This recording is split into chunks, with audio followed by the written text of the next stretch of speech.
আজকের গল্পটা এই বিল্ডিং এ কাজ করা দুইজন অপরিচিত মানুষকে নিয়ে। বাড়ি ফেরার পথে তারা একই সঙ্গে লিফটে ওঠে, কিন্তু লিফটটা মাঝপথে এসে থেমে যায়। এদিকে আগামী 5 দিন সরকারি ছুটি থাকায় এই বিল্ডিং এ কেউ ছিল না। এখন এই দুজন কি করবে? তারা কি পারবে এই লিফট থেকে বের হতে? তাহলে চলুন স্কিপ না করে এই শ্বাসরুদ্ধকর মুভিটা রিক্যাপ করা যাক।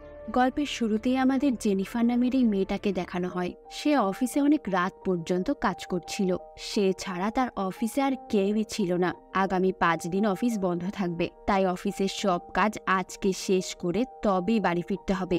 এদিকে জেনিফার একটু তারার ভেতরেও ছিল, কারণ কিছুদিন আগে সে তার ফিয়ন্সির সাথে ব্রেকআপ করেছে, আর আজ সে ঠিক করে প্যাচ আপ করে তার ফিয়ন্সিকে সারপ্রাইজ দেবে। অন্যদিকে আমরা ম্যাট নামের এই ভদ্রলোককে দেখি, যে অফিস শেষ করে বাড়ি যাওয়ার জন্য রেডি হচ্ছিল। তারা দুজনই অফিস থেকে বের হওয়ার পথে একই লিফটে ওঠে। ম্যাট জেনিফারের সাথে লিফটে হালকা পাতলা ফ্লার্ট করার চেষ্টা করে। তখনই ম্যাট খেয়াল করে লিফটের এক পাশে অদ্ভুতভাবে একটা ড্রয়িং করা আছে, যেখানে একটা মানুষকে বন্ধ করে রাখা হয়েছে। যখনই ম্যাট এটা জেনিফারকে দেখতে বলে, সাথে সাথে লিফটটা বন্ধ হয়ে সেখানে আটকে যায়। এমনকি তখন লিফটের কোনো বাটনই কাজ করছিল না। জেনিফার লক্ষ্য করে লিফটের ভেতরে সিসি ক্যামেরা আছে, তাই সে সেখানকার কন্ট্রোল রুমের লোকদেরকে হাত ইশারা করে কোনোভাবে বোঝাতে থাকে যে আমরা আটকে গিয়েছি। কিন্তু এটাতে কোনো লাভ হয় না, কারণ সেখানে কেউই ছিল না। ম্যাট তার বন্ধুকে কল করতে যেয়ে দেখে লিফটের ভেতরে ফোনের কোনো সিগন্যালও আসছে না, তাই তখন তারা কাউকে কল করেও বিষয়টা জানাতে পারবে না। এবার তারা বুঝে ফেলে যে আগামী 5 দিন তাদের এই লিফটে বন্দী থাকতে হবে, তাছাড়া আর কোনো রাস্তাই খোলা নেই। ম্যাট জেনিফারকে জিজ্ঞাসা করে, এই লিফটে কি আগে কখনো এমন সমস্যা হয়েছে?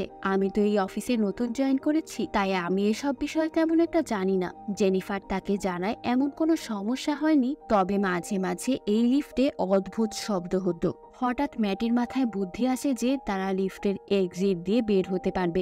যেহেতু লিফটের ছাদটা অনেকটা উপরে ছিল, তাই ম্যাট একাই সেই পর্যন্ত নাগাল পাচ্ছিল না। তাই ম্যাটের কাঁধে জেনিফার উঠে এক্সিট দিয়ে বের হওয়ার চেষ্টা করে, কিন্তু এতেও সে নাগাল পায় না। তারা সমস্ত আশা ছেড়ে দেয়। জেনিফার বুঝতে পারে যে সে তার ফ্লাইটটা মিস করেছে, যার ফলে সে আর তার ফিয়ন্সের সাথে দেখা করতে পারবে না। জেনিফার লিফটে বসে বসে একা একা গালাগালি করতে থাকে। এমন সময় তার পিপাসা পেলে ম্যাট তাকে তার পানির বোতলটা বের করে দেয়। জেনিফার ম্যাটকে বলে, এটা তোমার কাছেই রাখো, পরে তোমারই লাগতে পারে। তখন ম্যাট উত্তর দেয়, আমাদের কাছে এখন একটা পানির বোতল আর একটা ওয়াইনের বোতল আছে, তোমার কোনটা লাগবে সেটা বলো, আর আমার কাছে একটা ওপেনারও আছে।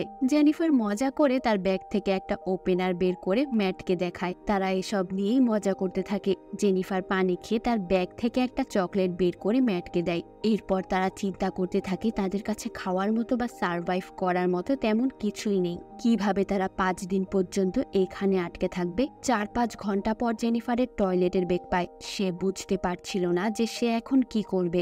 ম্যাটের সামনে সে খুবই লজ্জায় পড়ে যায়। তখন ম্যাট তাকে একটা বোতল দেয় আর বলে এখানেই তার টয়লেটের কাজটা সারতে, কারণ এটা খুবই স্বাভাবিক ব্যাপার, এখানে লজ্জা পাওয়ার কিছুই নেই। এরপর ম্যাট পিছনে ঘুরে দাঁড়িয়ে থাকে এবং জেনিফার টয়লেটের কাজটা সেখানেই সেরে ফেলে। এরপর জেনিফার দেওয়ালে আঁকা সেই বন্দি লোকটার পাশে একটা মেয়ের ছবি আঁকে। সে ম্যাটকে জিজ্ঞাসা করে, আচ্ছা তোমার কি কোনো গার্লফ্রেন্ড নেই যে তোমাকে খুঁজে না পেয়ে এখানে খুঁজতে আসবে বা পুলিশকে খবর দেবে? ম্যাট জানায় তার এমন কেউই নেই। জেনিফার তখন তার ফিয়ন্সির কথা তাকে জানায়। সে বলে, আমার ব্রেকআপের পর আজকে তাকে সারপ্রাইজ দেওয়ার কথা ছিল, কিন্তু তার আগেই আমি এখানে আটকে যে আমার ফ্লাইটটা মিস করি, তাই এখন এখান থেকে আমাকে মুক্ত করার মতো কেউই নেই। তারা দুজনই বুঝতে পারে তাদের একই অবস্থা, তাই তারা তাদের সময় কাটানোর জন্য একে অপরের ছবি আঁকে। ম্যাট খুব সুন্দর করে জেনিফারের একটা ছবি আঁকে। অন্যদিকে জেনিফারের আঁকা ছবিটাতে ম্যাটকে খুবই ফানি লাগছিল। ম্যাটের আঁকা ছবিটা জেনিফারের এতই ভালো লাগে যে সে ঠিক করে এটা তার প্রোফাইল পিকচারে সেট করবে।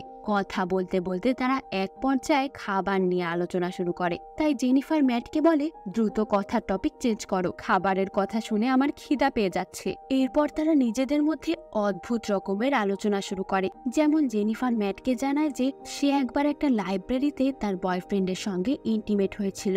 ম্যাট এসব কথা বলতে খুবই লজ্জা পাচ্ছিল, কিন্তু পরে বলে, আমার একজন কো কোওয়ার্কার ছিল। আমরা একবার লং ড্রাইভে গিয়েছিলাম, আর কিছু দূর যাওয়ার পরেই আমরা ইন্টিমেট হয়েছিলাম। এসব বলতে বলতে তার জেনিফারের উপর ফিলিংস চলে আসে। জেনিফারও তাকে বাধা দেয় না। তারপর তারা দুজনই সেখানে ইন্টিমেট হয়। অবশেষে ম্যাট জেনিফারকে বলে, আমি তোমায় ভালোবেসে ফেলেছি।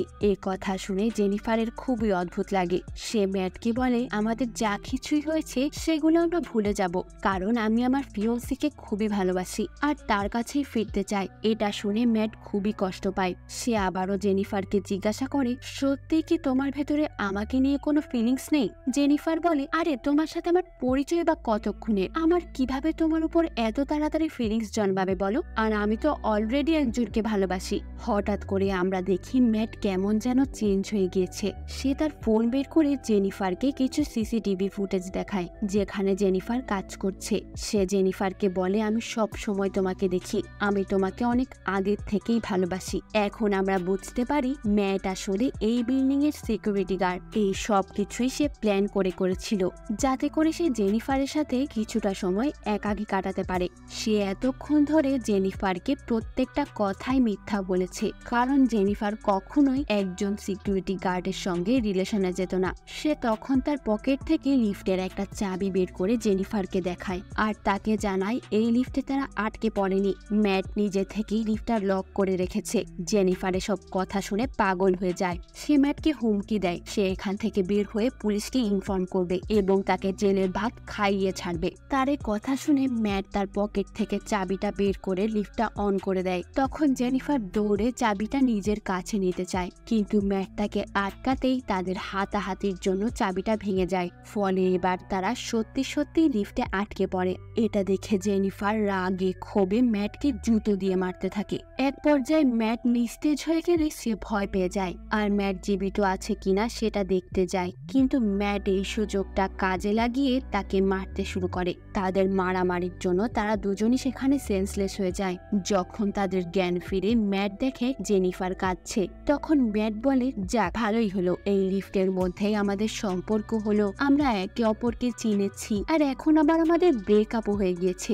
জেনিফার তখন ভীষণ রেগে যায় আর সে তার ফিয়ন্সির জন্য যে উপহারটা নিয়ে যাচ্ছিল ম্যাট সেটা চেক করে। তার মধ্যে একটা ভালো শার্ট ছিল। ম্যাট সেটা নিজেই পরে নেয়। ম্যাটের কাছেও একটা গিফট ছিল আর তার মধ্যে সিগারেট, কার্টার আর একটা লাইটারও ছিল।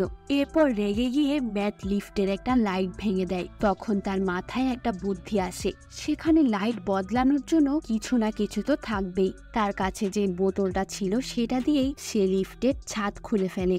সে জেনিফারকে বলে, তুমি আমাকে সাপোর্ট দাও, আমি উপরে গিয়ে লিফট থেকে বের হয়ে যাব আর তোমাকেও বের করে নেব। কিন্তু জেনিফার তাকে বিশ্বাস করে না। সে বলে, আমি আগে যাব, কারণ আমার ওজন কম। তখন ম্যাট আবার উল্টো জেনিফারকেই সন্দেহ করতে থাকে। এটা দেখে জেনিফার বলে, আমরা একসাথে এতক্ষণ সময় কাটিয়েছি, আমি তোমাকে ঠকাবো কেন? ম্যাট তখন জেনিফারকে সাহায্য করে আর জেনিফার লিফটের উপরে চলে যায়।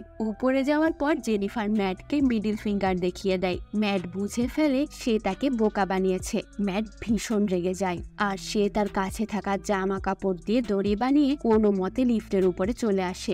জেনিফার উপরে উঠে লিফটের দরজা খুলতেই যাবে, ঠিক তখনই নিচ থেকে ম্যাট এসে তাকে ধরে ফেলে আর তারা দুজনই আবারও ওই লিফটের ভেতরে পড়ে যায়। অত উপর থেকে পড়ে যে দুইজনই অজ্ঞান হয়ে যায়। জেনিফারের জ্ঞান ফিরে আসে। সে আশেপাশে তাকিয়ে একটা ফায়ার অ্যালার্ম দেখতে পায়, তাই সে ম্যাটের গিফট থেকে লাইটার বের করে আগুন জ্বালানোর চেষ্টা করে। ম্যাটের জ্ঞান ফিরতেই সে বলে, এসবে কিছুই কাজ করবে না, আমাদের বাঁচাতে এখানে কেউ আসবে না। তখন জেনিফার তাকে মেরে হাত পা বেঁধে দেয় আর বলে, আমরা এখান থেকে খুব তাড়াতাড়ি বের হব, কিন্তু তোমাকে সবকিছু স্বীকার করতে হবে যাতে আদালতে আমি ন্যায় বিচার পাই। তখন জেনিফার মোবাইলের ভিডিও ক্যামেরা অন করে বলে, তুমি যদি সবকিছু স্বীকার করে না নাও তাহলে আমি তোমাকে এখানেই শেষ করব। তখন ম্যাট আর কোনো উপায় না পেয়ে নিজের সব দোষ স্বীকার করতে থাকে।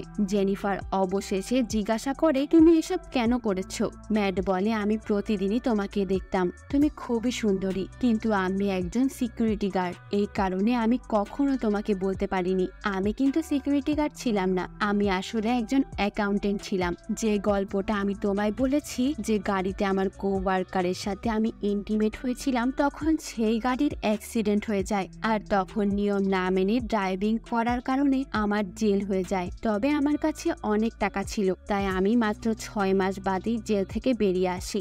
জেল থেকে বেরিয়ে আসার পর আমি কোনো কাজ জোগাড় করতে পারিনি। আস্তে আস্তে আমার আর্থিক অবস্থা অনেক খারাপ হতে থাকে, তাই আমাকে সিকিউরিটি গার্ডের কাজ করতে হয়। ম্যাট বলে আমি আবার আমার পুরানো জীবন ফিরে পেতে চেয়েছিলাম, এই কারণেই আমি এই সব কিছু প্ল্যান করেছিলাম। এদিকে ম্যাটের সাথে কাজ করা অন্য একজন সিকিউরিটি গার্ড তার গার্লফ্রেন্ডকে নিয়ে তাদের অফিসের ছাদ দেখাতে সেখানে আসে। সে ওই দিন ছুটিতে ছিল। সে অফিসে ঢুকতেই খেয়াল করে ম্যাট কোথাও নেই, কারণ ম্যাটেরকে বাইরে গার্ড দেওয়ার কথা। সে সিসি ক্যামেরায় জেনিফার এবং ম্যাটকে ওই লিফটের মধ্যে দেখে আর দ্রুত সেখানে তাদের সাহায্য করতে চলে যায়। সে সেখানে গিয়ে লিফটটা খোলার চেষ্টা করে, কিন্তু সেটা একটুখানি খুলেছিল, তাই সে লিফটের চাবি আনতে ফেরত যায়। সেই সুযোগে ম্যাট জেনিফারকে মেরে অজ্ঞান করে দেয়। এরপর সেই সিকিউরিটি গার্ডটি ফেরত আসলে তার চাবি ম্যাটকে দিয়ে দেয়। তখন ম্যাট ওই লোকটাকে বলে ভেতরে আসো, আমার তোমার সাহায্যের প্রয়োজন। তখন ওই লোকটা অর্ধেক ভেতরে আসে আর ম্যাট লিফটটা চালু করে তাকে মেরেই ফেলে আর তার ডেড বডিটা সেখানে রেখে জেনিফারকে নিয়ে বেরিয়ে পড়ে। জেনিফারকে নিয়ে সে তার গাড়ির ডিকির মধ্যে রেখে দেয়। এরপর নিজে এসে গোসল করে, কাপড় পরে আবারও ডিউটিতে চলে যায়। লবিতে গিয়ে সিসি ক্যামেরার ফুটেজ ডিলিট করার সময় ওই সিকিউরিটি গার্ডের গার্লফ্রেন্ডকে দাঁড়ানো দেখে। ওই মেয়েটি তখন ম্যাটের কাছে এসে তার বয়ফ্রেন্ডের ব্যাপারে জিজ্ঞাসা করে। তখন ম্যাট বলে সে তো অনেক আগেই চলে গিয়েছে।